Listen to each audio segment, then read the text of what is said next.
بسم اللہ الرحمن الرحیم۔ السلام علیکم دوستو، آپ دیکھ رہے ہیں ہمارا یوٹیوب اور فیس بک چینل ڈاکٹر عمر فاروق اسٹرالوجی۔ دوستو آج 3 جون ہے، 2025 ہے۔ سب سے پہلے میں آپ کی خدمت میں ایک بات عرض کرتا چلوں کہ ہماری دوائی پولی کیور آپ اپنے لیے، اپنے بزرگوں کے لیے، اپنے عزیز و اقارب کے لیے جو لوگ خدا نخواستہ بیمار ہیں، بہت عرصے سے دوائیاں کھا رہے ہیں، معدے میں سمٹمز ہیں، جگر میں سمٹمز ہیں، تو وہ یہ دوائی ان کے لیے آپ ضرور منگوائیے۔ نیچے دیے گئے نمبر سے رابطہ کریں، انشاءاللہ اللہ کے حکم سے آپ ہمیں اپنی دعاؤں میں یاد رکھیں گے۔ اب دوستو، اس وقت 3 جون 2025 کو برج سور میں جو سیارگان کی پوزیشن ہے، اس میں سب سے بڑی بات یہ ہے کہ یورنس جو ان کے پہلے خانے میں موجود تھا، جو اپنے حبوتی برج میں تھا، اور یہاں پہ اب 28ویں درجے پہ پہنچ گیا ہے، اور اس نے یہ جو 8 سے 9 سال کا وقت اس نے یہاں گزارا، یہ بہت مشکلات کا تھا۔ جب کسی کے ذائچے میں بھی پہلے خانے میں ایسا کوئی ستارہ آ جائے جو کمزور ہو، تو فیصلے ناقص بھی ہوتے ہیں، اور جس سمت میں آپ جانا چاہ رہے ہوتے ہیں اس سمت میں آپ کی بات، آپ کی سوچ سمجھ نہیں کام کر رہی ہوتی۔ انشاءاللہ دوستو 8 جولائی 2025 کو یورنس یہاں سے رخصت ہو جائے گا، یہ پھر برج جوزہ میں چلا جائے گا۔ اب جہاں پہ یہ پہلے خانے میں برج سور والوں کے لیے نیگیٹو تھا، اب یہ پازیٹیو سمت میں باتیں کرے گا۔ اور یہ میں عرض کرتا چلوں کہ جیسے چاند ان کے ہر مہینے 10ویں خانے برج دلوں میں آئے گا، تو یہ آنے والے وقت میں 8 جولائی کے بعد جب پازیٹیو کمیونیکیشن کرے گا برج جوزہ میں بیٹھے ہوئے یورنس کے ساتھ، تو میں یہ سمجھتا ہوں آہستہ آہستہ برج سور والوں کا جو روزگار ہے، جو ان کا ذرائع آمدن ہے خاص کر، اس میں تھوڑی بہت تبدیلیاں آئیں گی، لیکن وہ مستحکم ہوں گی، اور تبدیلیوں کے بعد یہ اور بہتر ہو جائیں گے۔ آج کے ذائچے میں دوستو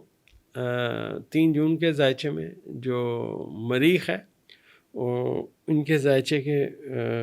4تھے خانے میں بیٹھا ہوا ہے، اور زہرہ جو ہے ان کے ذائچے کے 12ویں خانے میں بیٹھا ہوا ہے۔ تو کرنٹلی برج سور والوں کا ذائچہ بہت سلو ہے، اور ان کو تھوڑا گھریلو زندگی میں بھی اتار چڑھاؤ ہو سکتا ہے، کچھ تلخ کلامی بھی ہو سکتی ہے، اور ان کو اپنے روزگار کے اوپر بہت زیادہ توجہ دینا چاہیے۔ اور خاص کر میں یہ سمجھتا ہوں کہ ان لوگوں کو اپنے گھریلو معاملات میں اپنے شریک حیات کے ساتھ بہت سوچ سمجھ کے بات کرنی چاہیے۔ جتنا یہ سوچ سمجھ کے بات کریں گے انشاءاللہ، اتنی باتیں بہتری کی سمت میں آئیں گی۔ ذائچے میں دوستو یہ سیارگان ہیں، ذائچے میں ان کے منصوبات ہیں۔ اب یہ جو برج سور والے لوگ ہیں، ان کے ذائچے کے دوسرے خانے میں شمس، عطارد اور مشتری بیٹھے ہوئے ہیں، تو پہلے بھی ہم کہیں گے کہ اپ ڈاؤن تو رہا ان کے ذائچے میں، فنانشلی صورتحال میں کہ تھوڑا اتار چڑھاؤ آیا، لیکن جنرلی صورتحال ان کے حق میں بہتر رہی۔ ابھی جب یہ مشتری ان کے ذائچے میں اپنا برج چینج کرے گا 9 جون 2025 کو، تو جب تالے میں ان کے سورج آیا کرے، قمر آیا کرے گا، چاند آیا کرے گا ہر مہینے، تو چاند مشتری کے ساتھ انتہائی پازیٹیو کمیونیکیشن کرے گا، اور ان کو آپ سمجھیے اندرون ملک سفر آئیں گے، اور اس اندرون ملک سفروں سے آنے والے 1 سال ان کے روزگار میں اضافہ ہوگا، ان کی سوچ سمجھ میں اضافہ ہوگا، اور یہ جو سفر کریں گے اس سے ان کو بہت زیادہ علم بھی حاصل ہوگا۔ اور آپ ایسے سمجھیے کہ جیسے کوئی بندہ کسی شہر میں رہتا ہے، تو اب وہ نوجوان ہے، اپنے تعلیمی معاملات میں ہے، تو اگر اس کا برج سور طلوع ہے، پہلا گھر اس کا برج سور ہے، تو ذائچہ کہہ رہا ہے اب اس وقت خاص طور پہ 9 جون 2025 کے بعد ہو سکتا ہے اس کا داخلہ قریبی کسی شہر میں ہو جائے، تو وہ تعلیم کے سلسلے میں ان کا آنا جانا لگا رہے۔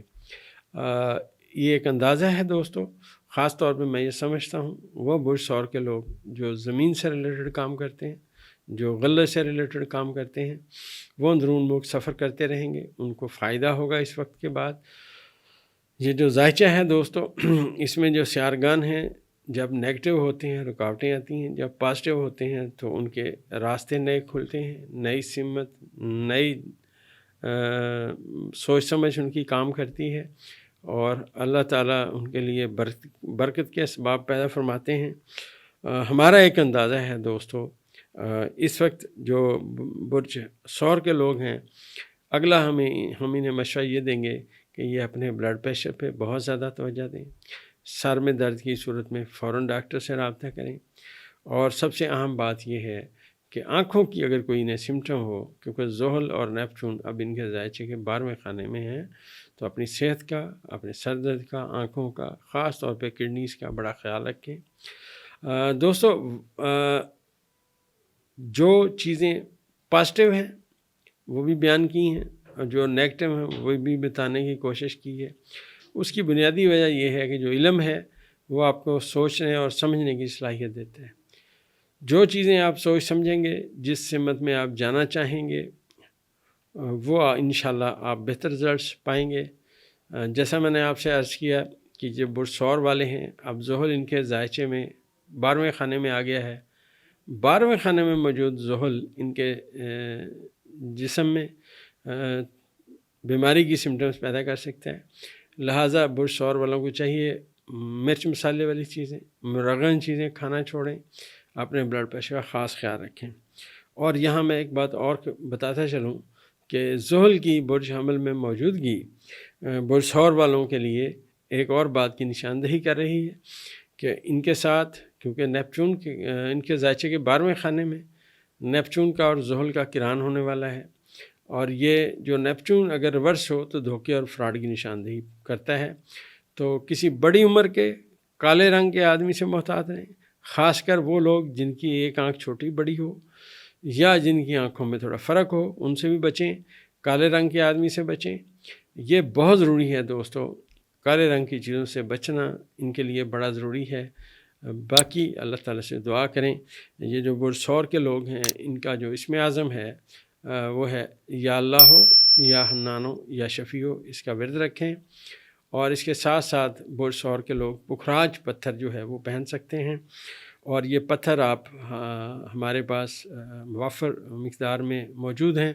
اور ہم نے ایران سے منگوائے ہیں۔ اگر آپ لینا چاہیں تو نیچے دیے گئے نمبر پہ رابطہ کر سکتے ہیں۔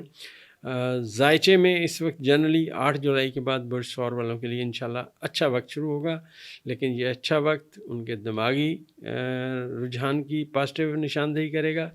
لیکن صحت کے حوالے سے ان کو بہت محتاط رہنا پڑے گا۔